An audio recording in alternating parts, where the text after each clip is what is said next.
أشهد أن لا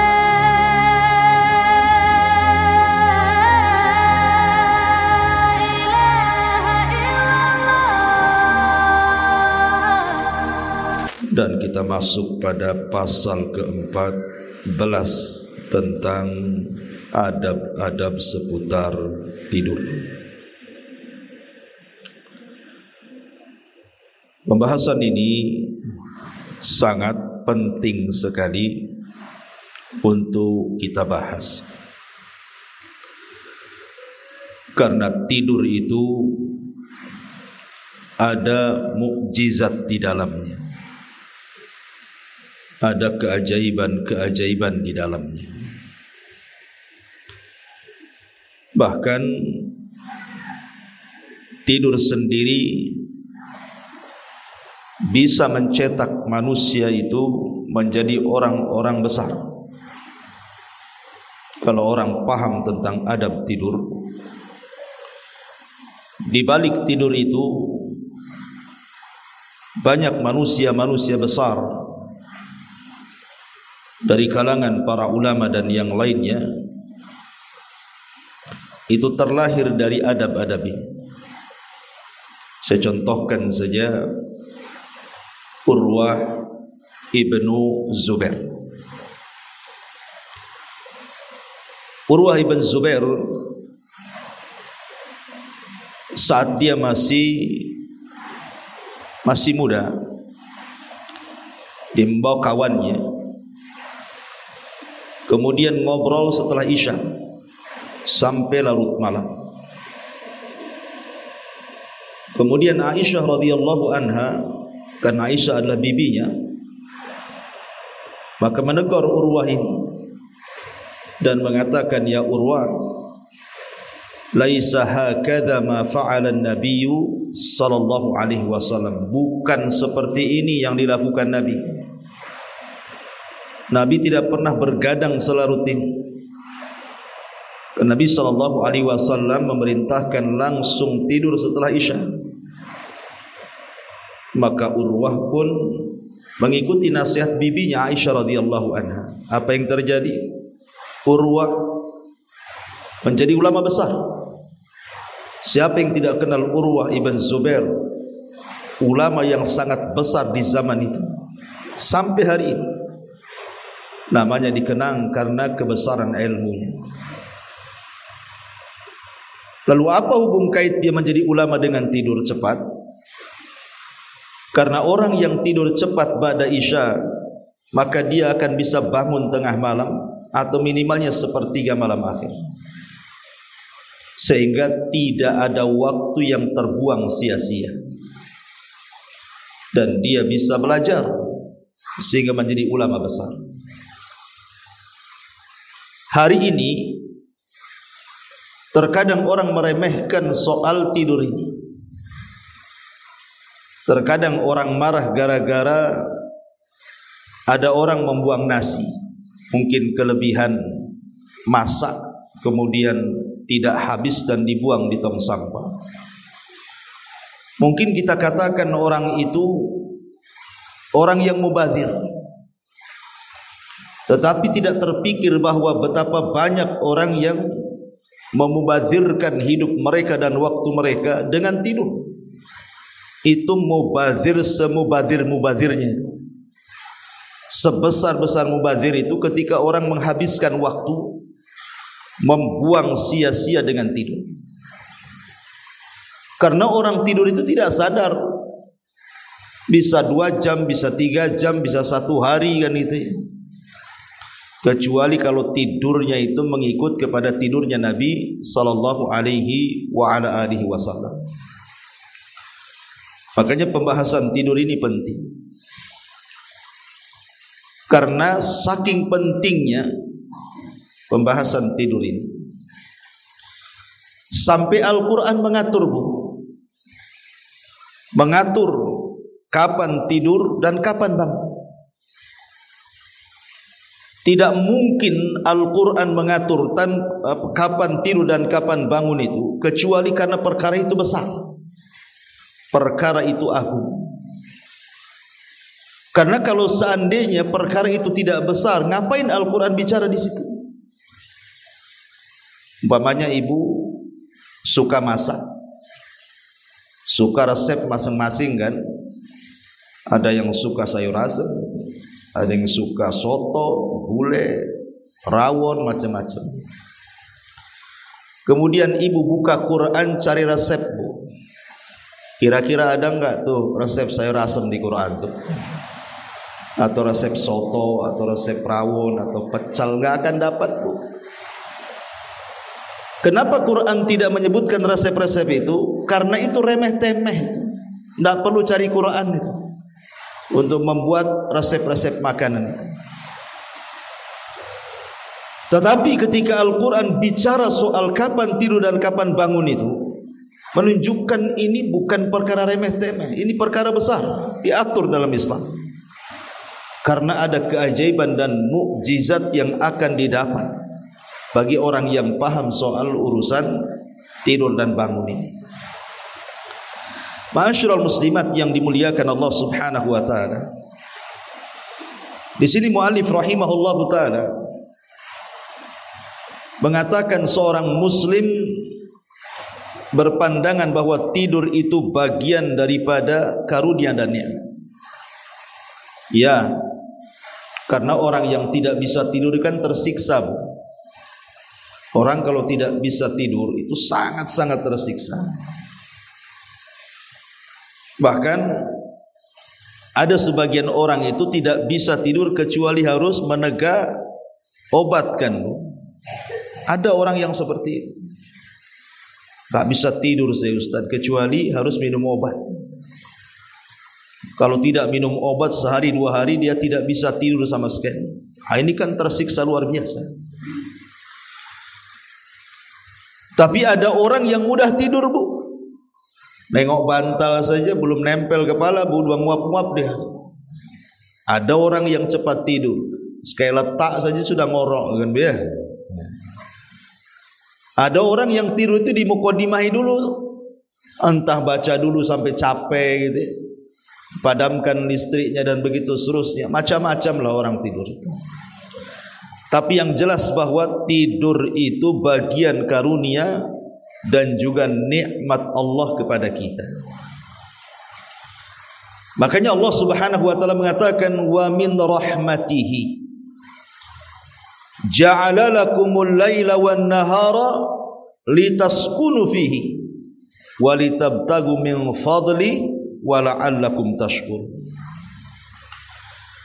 Dan karena rahmatnya Dia jadikan untukmu malam dan siang supaya kamu beristirahat pada malam itu, dan supaya di siang hari kamu bisa mencari sebagian dari karunia-Nya. Apa yang Allah Subhanahu wa taala tuntut? Agar kamu bersyukur kepada Allah Subhanahu wa taala. Bersyukur kita masih bisa tidur. Karena orang yang tidak bisa tidur itu tersiksa, saya katakan tadi. Dan bersyukur Allah sudah letakkan kapan waktu tidur, kapan waktu kerja. Kapan waktu tidur? Ya malam. Makanya Allah buat malam itu mudah untuk tidur. Allah robah cuacanya. Kalau malam itu kan agak dingin karena tidak ada matahari, yang ada bulan. Allah robah cuaca siang menjadi panas matahari supaya orang tidak ngantuk dan bisa bekerja. Jadi Allah sudah letakkan tuh waktu-waktunya. Dan ini nikmat dari Allah Subhanahu wa taala. Kalau seandainya Allah jadikan siang sepanjang masa, kapan kita bisa tidur tuh? Dan kalau Allah jadikan sepanjang masa malam, kapan pula kita bekerja? Tapi Allah Subhanahu wa taala sudah letakkan inilah waktu tidur, ini waktu kerja. Dan itu rahmat, karunia, nikmat yang Allah anugerahkan kepada kita. Wa ja'alna naumakum subata, dan kami jadikan tidurmu digunakan untuk istirahat. Ma'asyiral muslimat yang dimuliakan Allah Subhanahu wa taala. Sebelum kita lebih lanjut menjelaskan soal mukjizat tidur ini, kita tahu bahwa Nabi sallallahu alaihi wasallam adalah manusia yang paling mulia yang Allah utus di alam semesta ini. Bahkan semulia-mulia manusia dari seluruh manusia, karena dia adalah pemimpin para nabi dan rasul dan pemimpin manusia di akhir zaman. Nabi SAW sudah mencontohkan kepada kita bagaimana seseorang itu kapan harus tidur dan kapan harus bangun. Kadang-kadang Bu, seseorang itu kalau bertanya sama orang tidur, biasanya pertanyaannya, Bu, kapan kamu bangun? Saya bangun jam 5. Ya pantaslah kamu tak bisa subuh, lewat subuhnya. Jam 5 atau jam 6 baru kamu bangun. Sebenarnya pertanyaan itu dibalik, jangan seperti itu. Tapi tanya kepada dia, kapan kamu tidur, Bu? Sebab kapan tidur itulah menentukan bangun. Kalau tidur ba'da isya, insya Allah enggak usah dikasih alarm sekalipun, tengah malam atau sepertiga malam akhir itu dipastikan dia bangun. Karena sudah lama kalau tidur 5-6 jam itu sudah terbangun orang, kecuali dia capek kan gitu ya. Tapi kalau tidurnya jam 1 kemudian mengharap bangun jam 3, nggak yakin saya, Bu. Nggak yakin. Alarm itu yang bunyi kencang itu bukan bunyi alarm, itu disangkanya bunyi suruh tidur, tidur lagi gitu. Itu mungkin salah dengar dia, makanya dia makin ngorok kan. Jadi kalau seandainya orang itu mengikuti gaya Nabi tidurnya, di mana Rasul sallallahu alaihi wasallam tidur itu selepas isya, maka dipastikan orang itu akan bangun cepat. Tak perlu alarm-alarm itu. Perhatikan di dalam surah Al-Muzammil, Allah Subhanahu wa taala berfirman, "Ya ayyuhal muzammil, qumil laila illa qalila, nisfahu aw inqus minhu qalila, aw zid 'alaihi wa rattilil qur'ana tartila." Wahai orang yang berselimut, maksudnya Nabi, bangun. Lihat, Quran menjelaskan kapan bangun. Bangun untuk melaksanakan solat malam, kecuali sebagian kecil, yaitu separohnya atau kurang sedikit dari itu, atau lebih dari 1/2 itu, dan bacalah Al-Quran dengan pelan-pelan atau tartil. Dari ayat ini kita tahu bahwa Nabi SAW itu tidur ada 2 gaya. Pertama, tidur nisful lail, separuh malam dia tidur, separuh malamnya dia bangun. Atau 2/3 dia tidur, sepertiganya dia bangun. Itu zahir surah Muzammil tuh.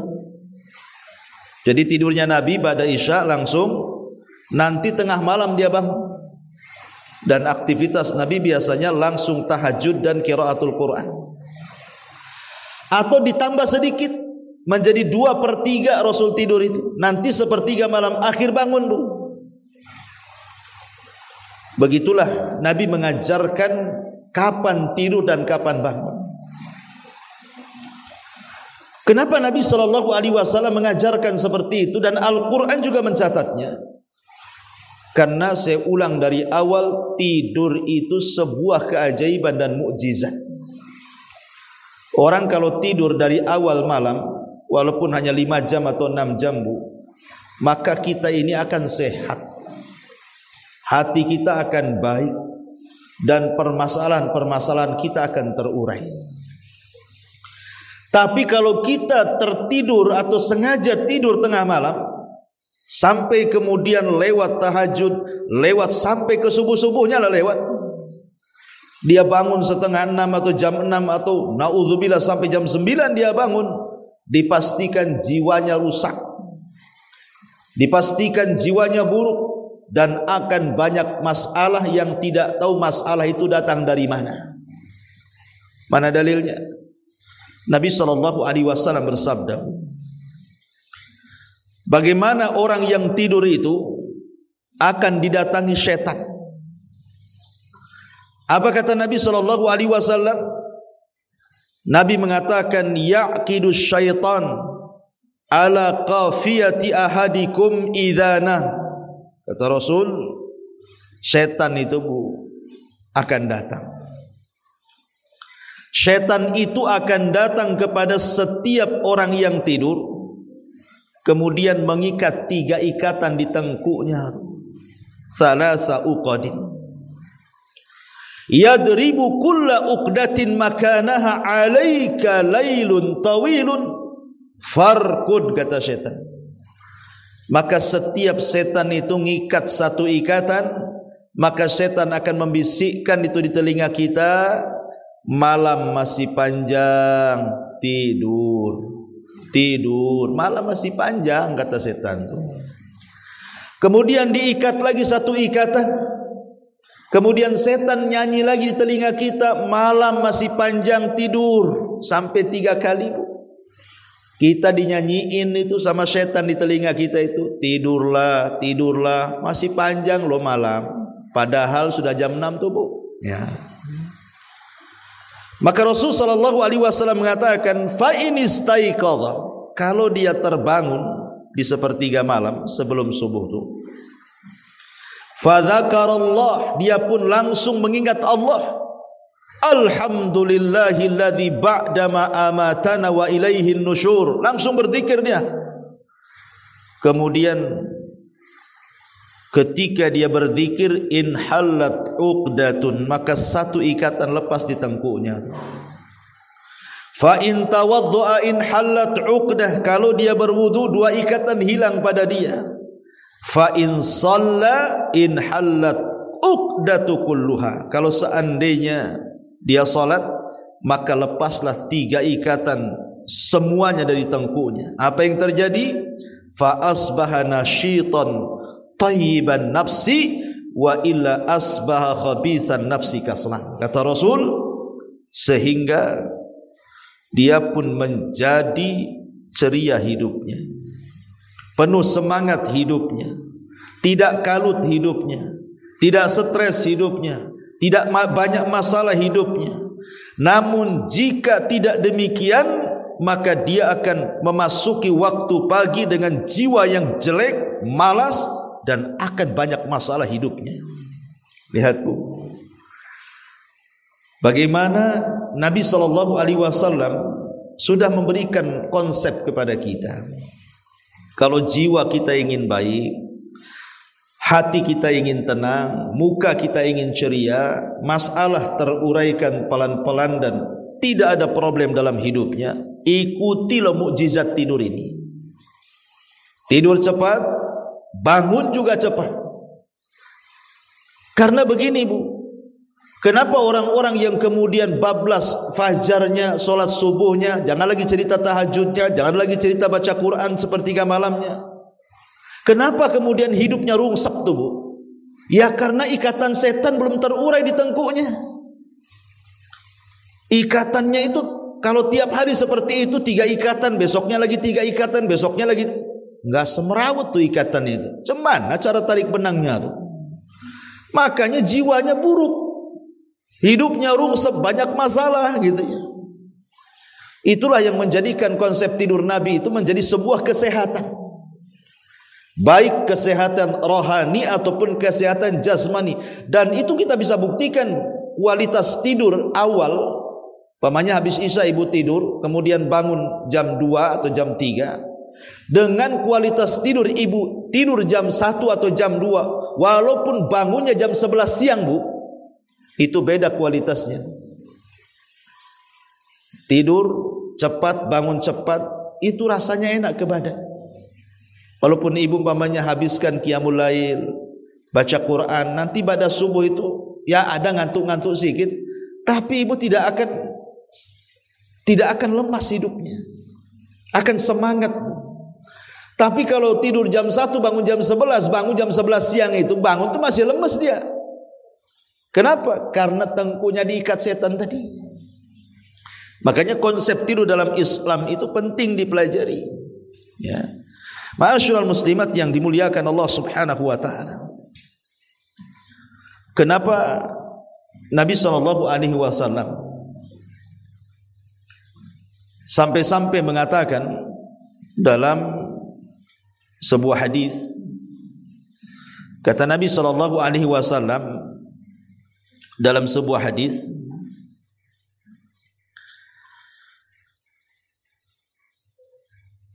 disebutkan dari Jabir bin Abdullah radhiyallahu anhu, annahu sami'a an-nabiy sallallahu alaihi wasallam yaqul, Rasul bersabda, idza dakhala ar-rajulu baitahu fa dzakara Allah inda dukhulihi wa inda ta'amihi qala asy-syaitanu la mabita lakum wala asya wa idza dakhala falam yadhkurillaha inda dukhulihi qala asy-syaitanu adraktumul mabita wa idza lam yadhkurillaha inda ta'amihi qala adraktumul mabita wal asya.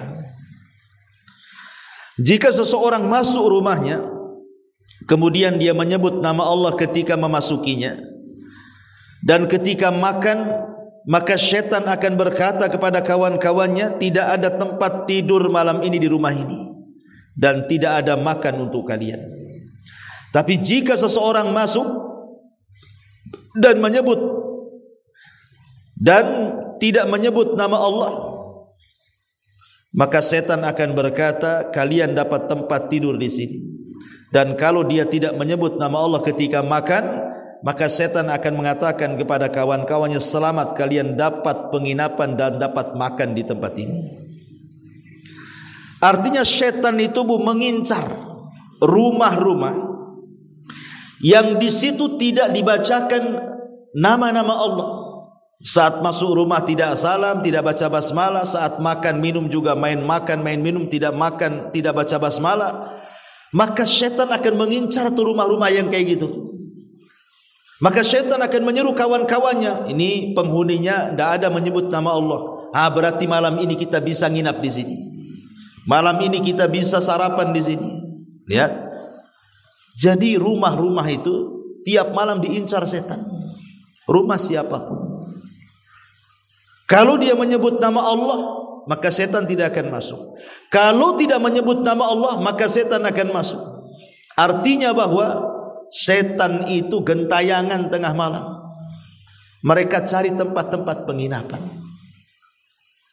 Dari sini kata para ulama, kenapa Nabi SAW menganjurkan tidur di awal itu? Karena ada 3 waktu setan yang kita harus hindari. 3 waktu setan. Kapan 3 waktu setan itu? Pertama menjelang maghrib. Nabi SAW sampai mengatakan, idza kana junhul laili, jika malam datang menjelang, artinya ketika matahari mulai terbenam, Bu ya, maksudnya waktu maghrib itu maksudnya. Fa inna syaitan yantashiru hina idzin. Ingat, setan itu kala itu sedang menyebar di mana-mana. Jadi waktu-waktu maghrib itu setan sedang kemana-mana atau menyebar di mana-mana. Kata Nabi sallallahu alaihi wasallam. Kata Nabi sallallahu alaihi wasallam, la tursilu fawashiyakum wasibyanakum, jangan lepas ternak-ternak hewan kalian dan anak-anak kalian. Jadi jangan sampai kemudian di waktu menjelang maghrib itu, kalau punya ternak tidak cepat dimasukkan ke kandang, kalau punya anak malah dibiarkan main-main di luar gitu ya. Cepat suruh pulang, masuk nah, langsung tutup jendela pintu, baca basmalah. Kenapa demikian? Karena fa inna syaitan tanba'itsu, karena setan ketika itu bertebaran di mana-mana, bisa ganggu anak kita tuh. Bisa ganggu masalahnya. Makanya kalau menjelang maghrib ini waktu setan nih, ibu langsung cari anaknya, anak-anak kecil terutama kan, suruh masuk-masuk, tutup jendela, tutup pintu, baca basmalah. Nanti kalau seandainya sudah lewat ya, maghrib, maka tidak mengapa menjelang isya, ya kan? Maka itu waktu yang pertama. Kemudian waktu yang kedua adalah setelah isya. Setelah isya itu waktu syaitan. Sampai kapan? Sampai sepertiga malam akhir. Itu waktu setan. Setan sedang bermain-main tuh ba'da isya sampai sepertiga malam. Kenapa sampai sepertiga malam akhir? Karena di sepertiga malam akhir turun malaikat, Bu. Bahkan bukan hanya malaikat yang turun, Allah juga turun. Yanzilu rabbuna ila sama'id dunya fi kulli thuluthil lailil akhir wa dzalika kulla lailatin.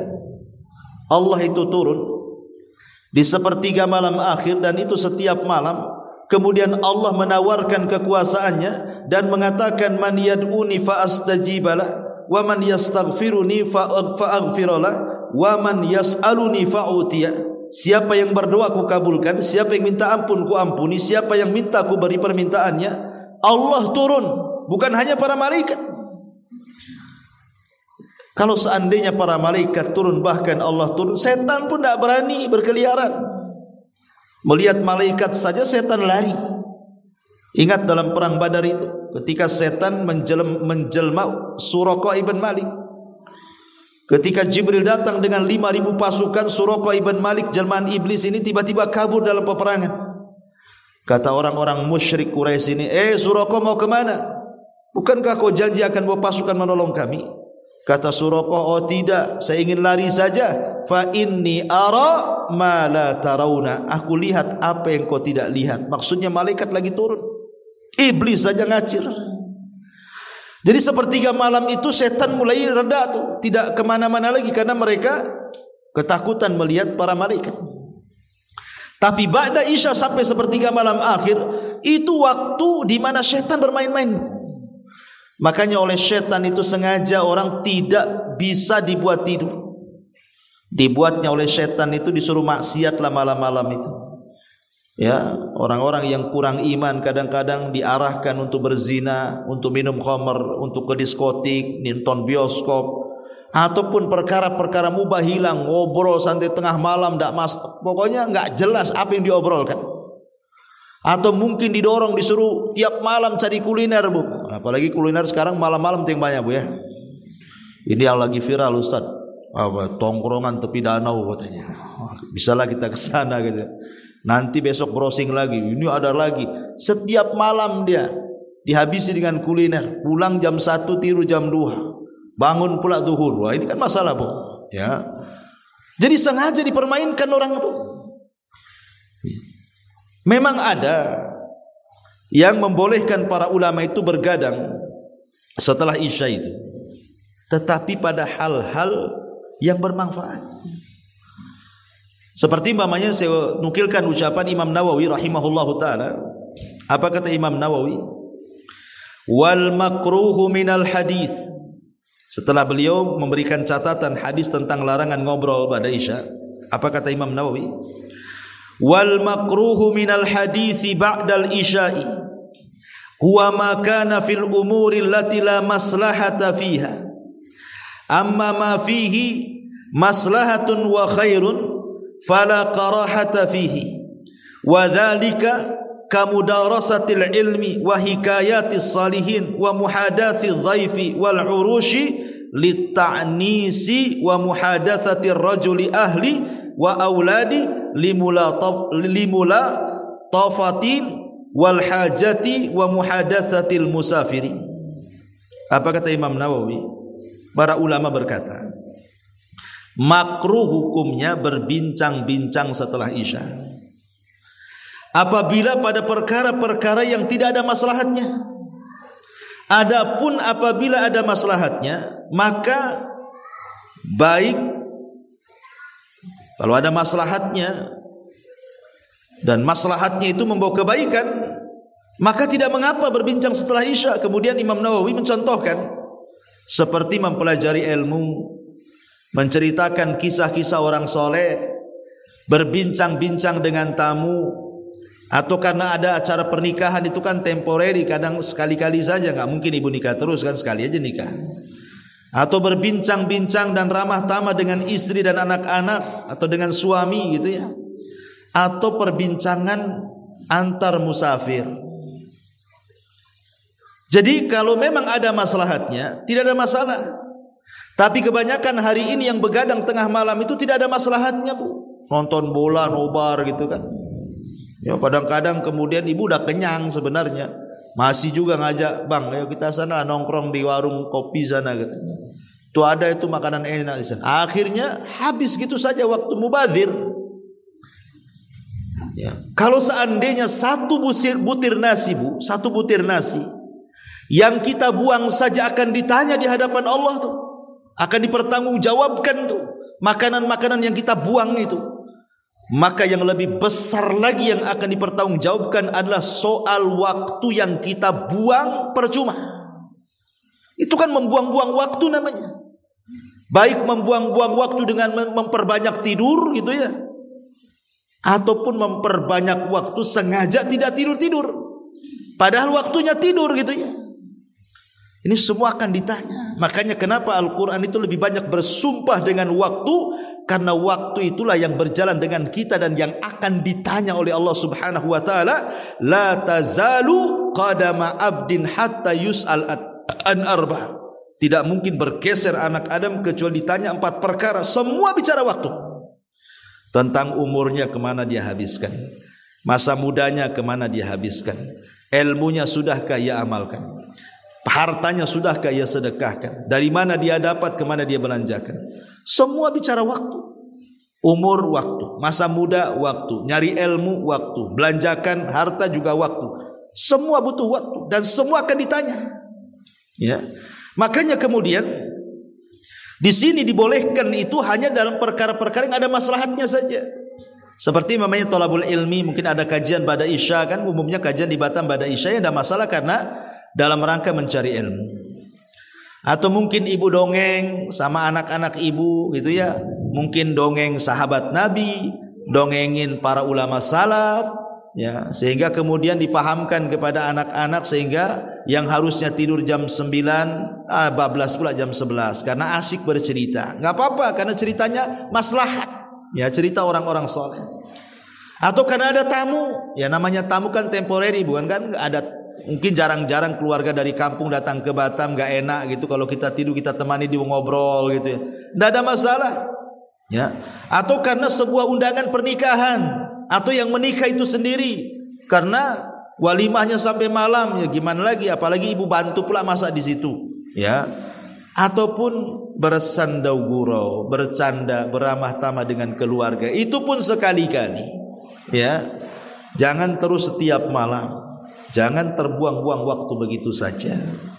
Ma'asyiral muslimat yang dimuliakan Allah Subhanahu wa taala. Di sini mu'alif rahimahullahu taala kemudian menyebutkan beberapa adab tidur itu. 1, tidak menunda waktu tidurnya. 1, tidak menunda waktu tidurnya sesudah sholat Isya kecuali karena keperluan darurat. Seperti yang tadi saya sudah jelaskan, mengulangi pelajaran ilmu, murajaah, atau berbincang-bincang dengan tamu atau bercengkrama dengan istri.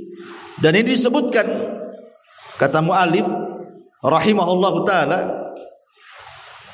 Abu Barzah telah meriwayatkan bahwa Nabi SAW tidak menyukai tidur sebelum sholat Isya dan ngobrol sesudahnya. Jadi Rasul tidak suka tidur sebelum Isya, artinya tidur setelah maghrib itu Rasul tidak suka. Kalau ibu habis maghrib jangan tidur, Rasul tak suka. Atau kemudian bergadang tuh tengah malam setelah Isya itu ya. Alasan kenapa Nabi SAW melarang, tidak boleh berbincang-bincang setelah Isya itu, dikatakan oleh Al-Hafidz Ibnu Hajar rahimahullahu taala, was-samaru ba'daha qad yuaddi ila an-naumi anis subhi aw an waqtihal mukhtar au an qiyamil laili wa kana Umar bin Al-Khattab yadribun nas ala dzalika wa yaqul asamaran awwalal laili wa nauman akhirahu. Kata Al-Hafidz Ibnu Hajar rahimahullahu taala ketika memberikan catatan larangan ngobrol setelah Isya, bergadang setelah Isya bisa menyebabkan ketiduran. Dan itu bisa kita rasakan kan Bu ya. Kalau seandainya begadang tengah malam kemudian sampai jam 1 Bu, jangan lagi cerita adab-adab tidur. Nggak ada cerita tuh adab-adab tidur itu dilakukan. Karena kalau sudah begadang ngantuk Bu, itu orang langsung lesehan itu. Nengok bantal langsung tidur. Nggak ada cerita wudu, nggak ada cerita doa sebelum tidur, nggak ada ini, nggak ada itu, nggak ada tuh. Hilang adab-adab tidurnya. Itu dia akibatkan begadang. Karena menyebabkan ketiduran. Bahkan ketiduran itu nantinya sehingga tidak sampai melaksanakan subuh alias bablas subuhnya, atau kesiangan ketika sholat subuh. Harusnya subuh jam 5, subuh pula lah jam 7 gitu ya. Bahkan terlewat padanya sholat malam, sehingga Umar bin Khattab radhiyallahu an memukul orang-orang yang bergadang ngobrol tengah malam itu sambil mengatakan, apakah mereka begadang di awal malam dan tidur di akhir malam? Ya. Sampai Umar radhiyallahu an membuat aturan ya, bahwa tidur cepat itulah tidur Nabi. Masyarul muslimat, itulah alasan kenapa Nabi melarang ngobrol kecuali ada maslahatnya. Karena tadi yang dikhawatirkan kewajiban yang harusnya dilaksanakan ditinggalkan, hal-hal yang tidak berpahala pula dilakukan, bahkan yang berdosa pula dilakukan dia, naudzubillah. Ya. Masyarul muslimat yang dimuliakan Allah Azza wa Jalla. Kemudian yang kedua, berusaha untuk tidak tidur sebelum berwudu.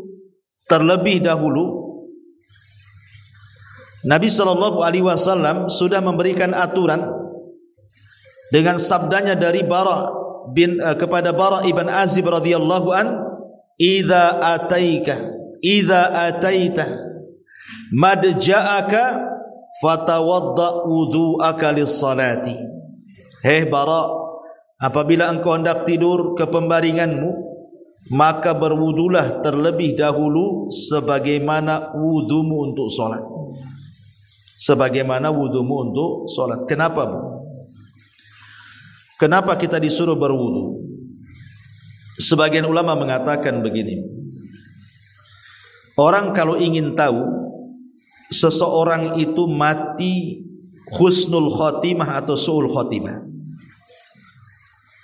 orang kalau ingin tahu seseorang itu mati husnul khotimah atau su'ul khotimah, itu lihat pekerjaan sebelum tidurnya. Kalau pekerjaan sebelum tidurnya dia berwudu, dia berzikir, dia baca Quran, dia ibadah, dia witir, dan begitu seterusnya, sedekah, pokoknya ibadah-ibadah, maka kemudian dia tidur, kalau Allah takdirkan tidak bangun lagi alias meninggal, maka dipastikan dia husnul khotimah. Dipastikan dia husnul khotimah.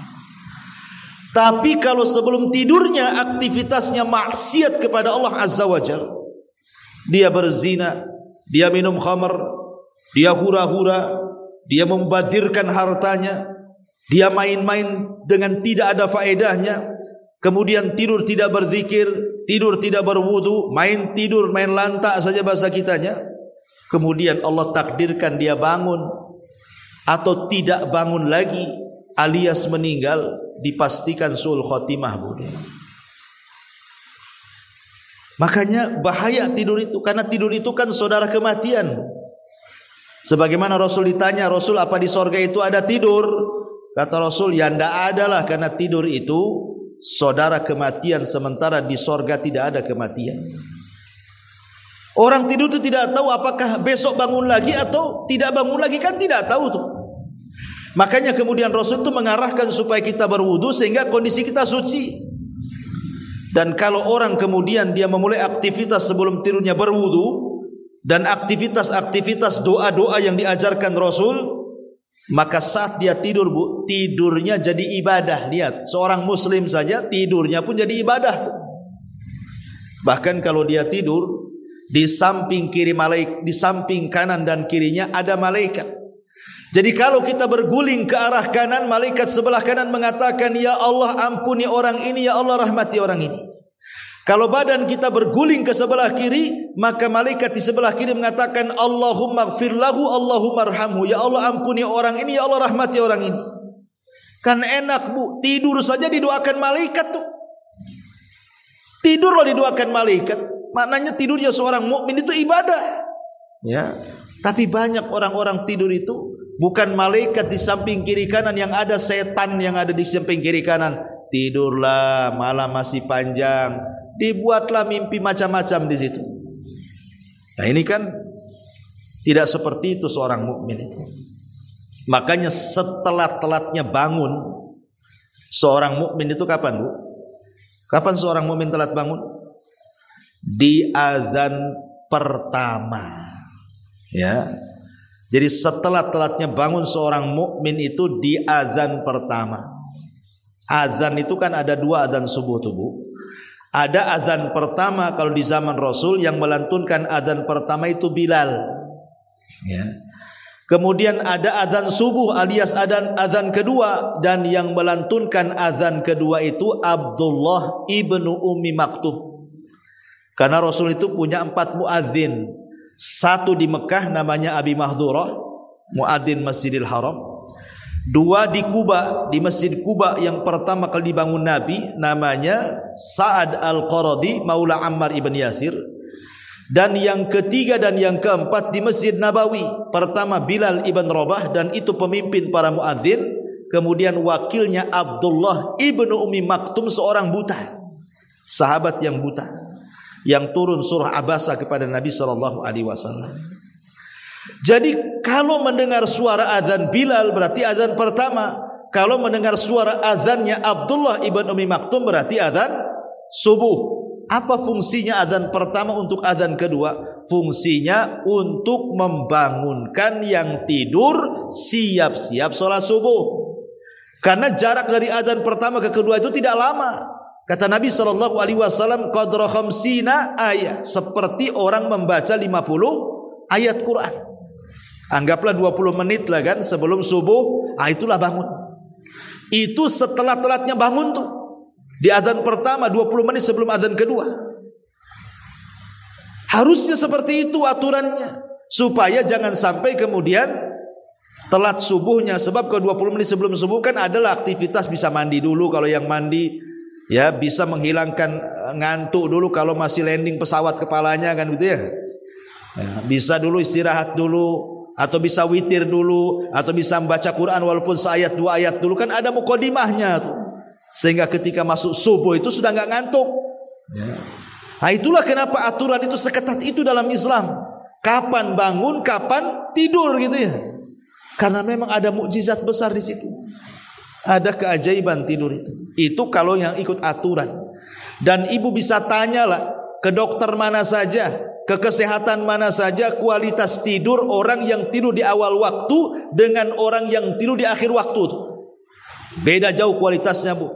Baik dari kesehatan, baik dari segi kesemangatan, jauh, ya. Karena memang di dalam tidur itu kalau mengikuti tidur Nabi ada mukjizat. Kemudian yang ketiga, hendaknya tidur tidak dimulai dengan miring.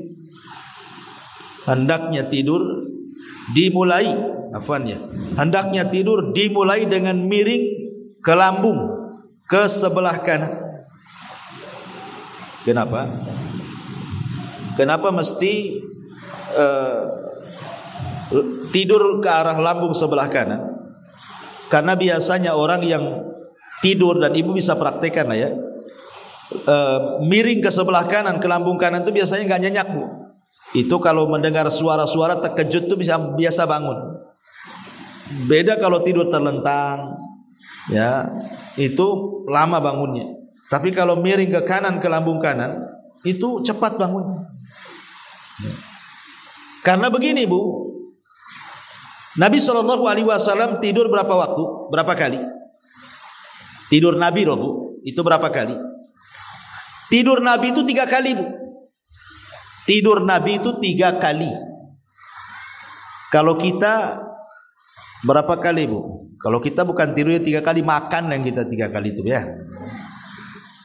Rasul itu tidur setelah Isya, kemudian bangun separuh malam, atau ditambah 2/3 tidur, kemudian 1/3 malam dia bangun. Ini waktu pertama Rasul tidur, dan ini tidur terpanjang Nabi. Jadi tidur terpanjang Nabi itu dimulai dari ba'da Isya. Nanti tengah malam dia bangun, atau 2/3 malam dia tidur, 1/3 malamnya dia bangun. Itu pokok tidurnya Nabi, ya. Kemudian yang kedua, Nabi itu tidur nanti setelah melaksanakan qiyamul lail. Nabi itu kalau melaksanakan qiyamul lail kan panjang, Bu. Kata Aisyah radhiyallahu anha, jangan kau tanya berdirinya, indahnya, panjangnya, jangan kau tanya ruku sujudnya, ruku dan sujudnya, rukunya sama dengan berdirinya, sujudnya sama dengan rukunya. Panjang Rasul itu. Kadang-kadang mengulang-ulang ayat Al-Quran sambil menangis, ya. Lah nanti kalau sudah dekat-dekat subuh, Bu, ya, setelah melaksanakan sholat sunnah 2 rakaat, namanya sholat sunnah fajar, itu kan ada waktulah kira-kira 10 menit sebelum subuh, ya kan. Maka Rasul tidur lagi itu. Jadi sebelum subuh Rasul tidur lagi, tapi bukan tidur betulan, tidak. Tidur miring ke sebelah lambung kanan. Kemudian telapak tangan dijadikan bantal. Nah, itu waktu tidur kedua tuh, menjelang mendekati subuh. Ya, namanya tidur ittija namanya. Ustaz, kalau saya tidur nih 10 menit sebelum subuh, bablas lah tuh tidur saya, katanya. Subuh saya bisa hilang lah. Iya, kalau tidurnya model ibu-ibu pakai bantal, pakai kasur, ya bangun jam 7, Bu, ya. Nah, kalau ingin tidur menjelang subuh itu 10 menit sebelum subuh, itu bukan tidur, itu maksudnya sleep chicken maksudnya, Bu. Maksudnya ya tidur ayam, supaya meluruskan pinggang karena keletihan habis qiyamul lail, maka dibaringkan ke lambung kanan hanya sekedar untuk merebahkan saja, itu maksudnya. Tapi kalau seandainya pun tertidur, insya Allah kalau seandainya posisi tidurnya seperti itu nggak akan nyenyak, Bu. Pasti dengar azan bangun tuh, ya.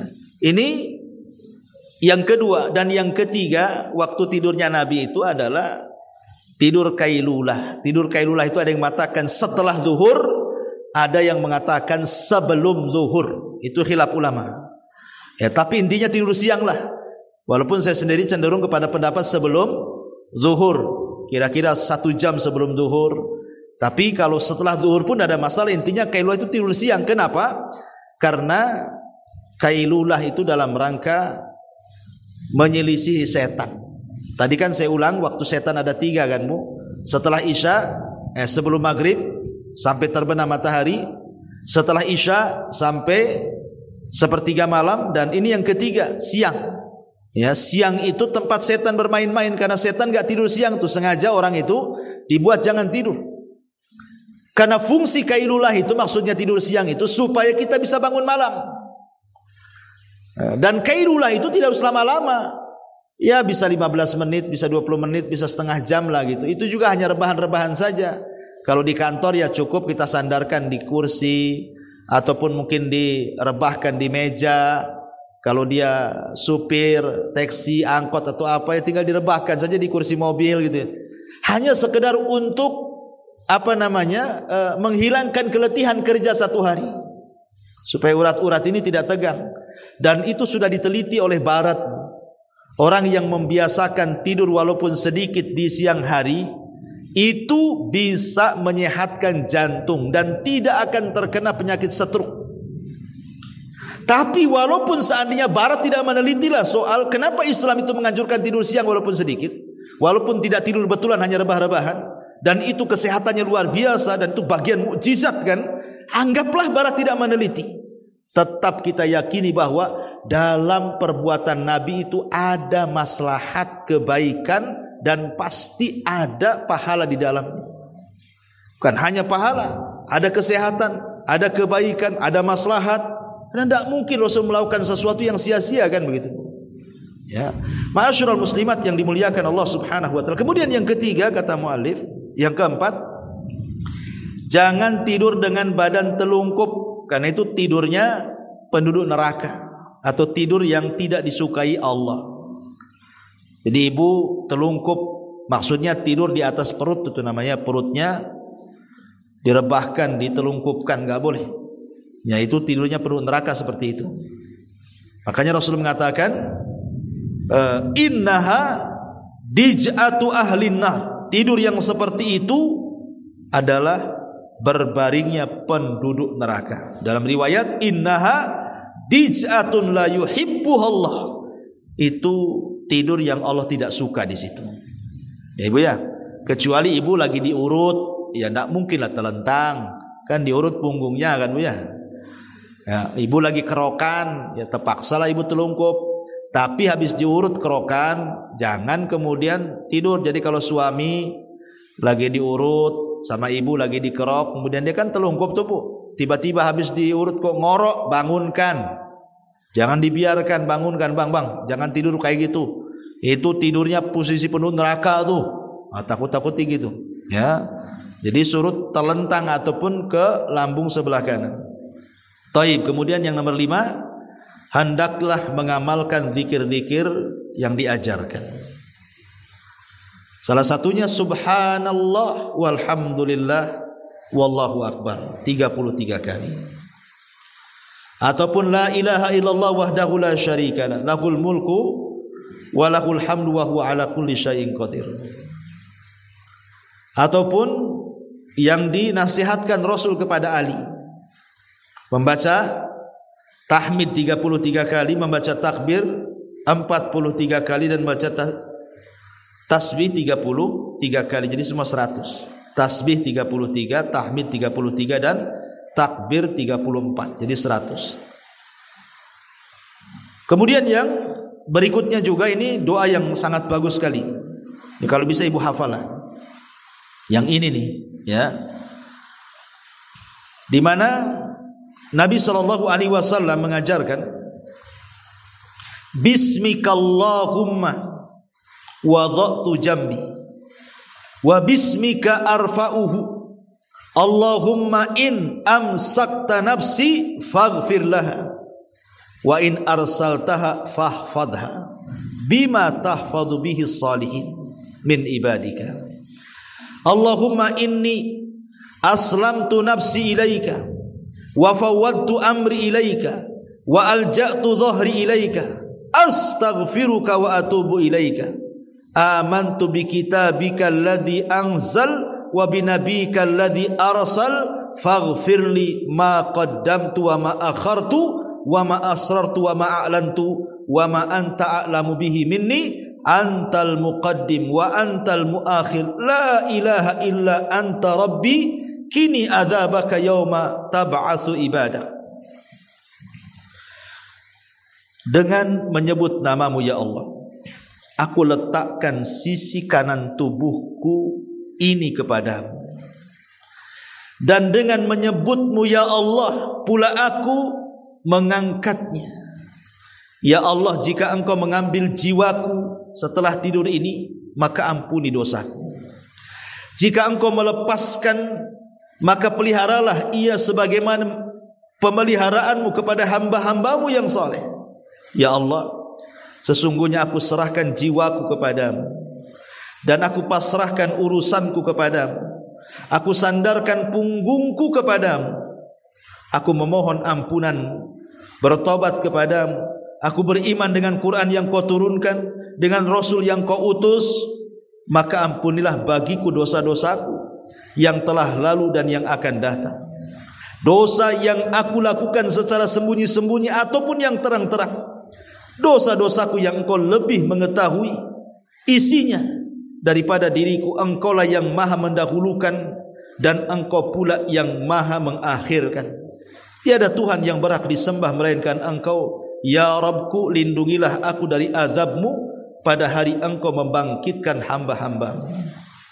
Kenapa saya anjurkan doa ini, Bu? Karena dalam riwayat yang lain, Bu, Nabi SAW mengatakan, "Idza asbahta ala khairin wa idza mitta ala al-fitrah." Kalau setelah ibu baca doa ini, kemudian Allah masih menghidupkan kita di pagi hari, maka kita akan dihidupkan dalam kondisi Allah berkahi dengan kebaikan. Tapi kalau Allah takdirkan kita mati, maka kita akan diwafatkan di atas fitrah, di atas tauhid, husnul khotimah, itu maksudnya. Jadi kenapa kemudian dianjurkan? Luar biasa, karena doa ini ya menjadikan kita selamat saat tidur dan menjadikan nilai tidur kita ini ibadah.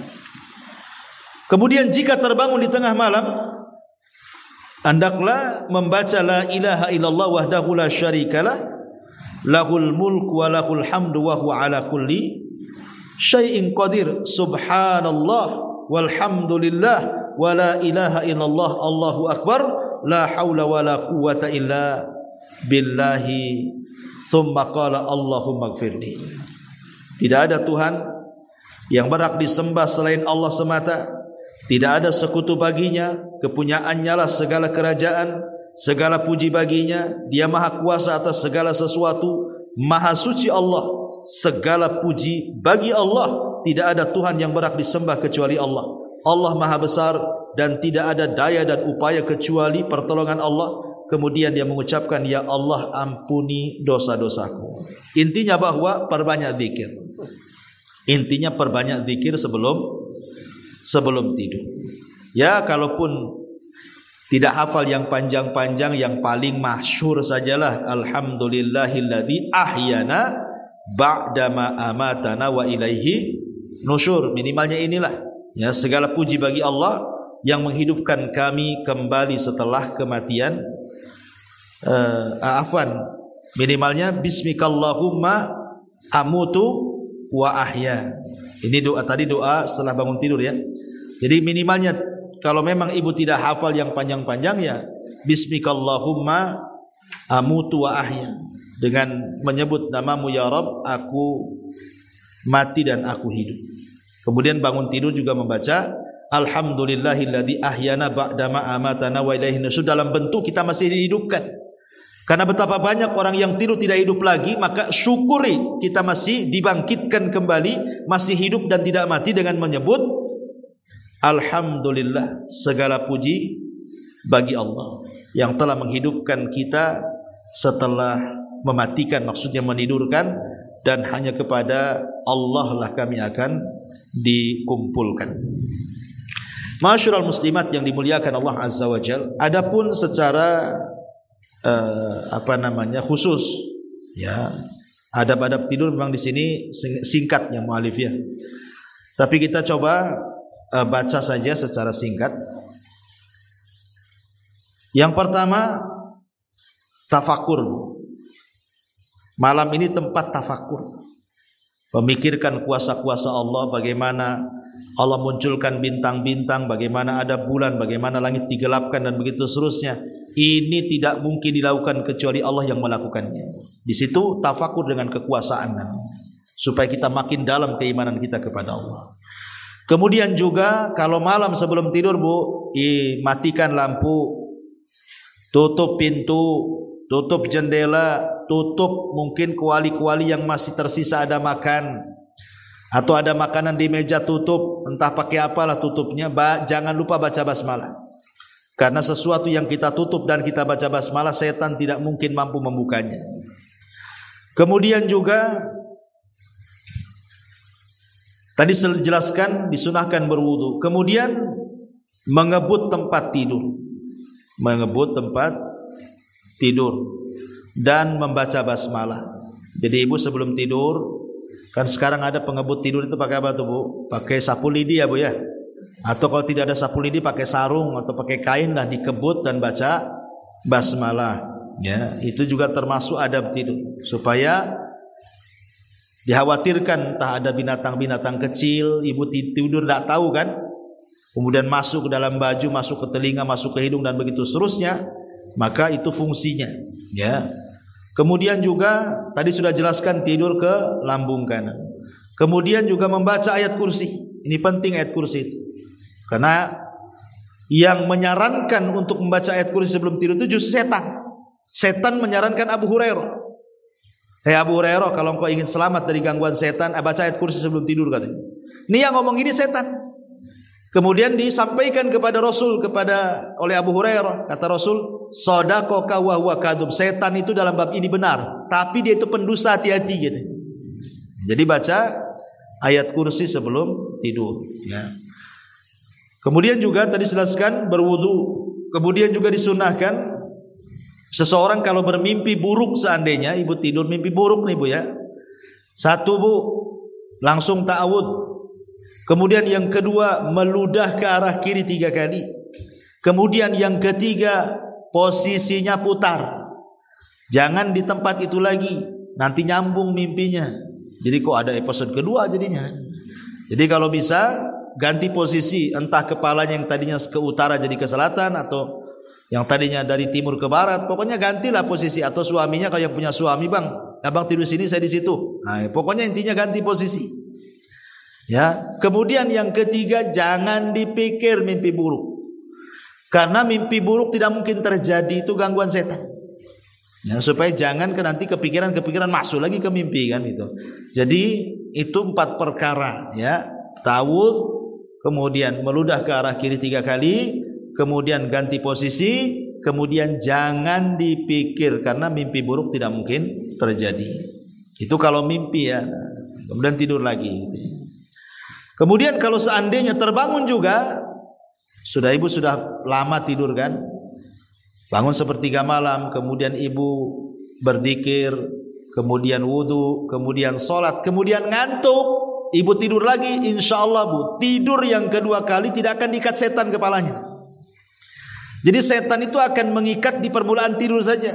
Tapi kalau ibu bangun tengah malam kemudian berwudu atau baca Quran atau tahajud atau sholat 2 rakaat saja, kemudian ngantuk tidur lagi, itu tidak akan diikat lagi. Nah, ya. Nah, kemudian juga secara umum ya, kalau seandainya seseorang kemudian tertidur kemudian harusnya dia memang sudah niatkan bangun subuh, tapi Allah takdirkanlah tahu-tahu subuh lewat, padahal sudah benar dia tidurnya itu awal malam, entah karena lelah letih, kesiangan pula lah. Dia tidak bangun jam 5 atau jam 4, bangun pula jam 7, artinya kan subuh sudah lewat tuh bu ya. Maka tetap ketika bangun langsung sholat subuh, karena di situ waktunya walaupun sudah keluar waktu. Karena Rasul yang mengatakan barang siapa yang tertidur atau lupa dari sholat, maka sholatlah ketika terbangun atau ketika ingat. Inilah diantara adab-adab seputar tidur.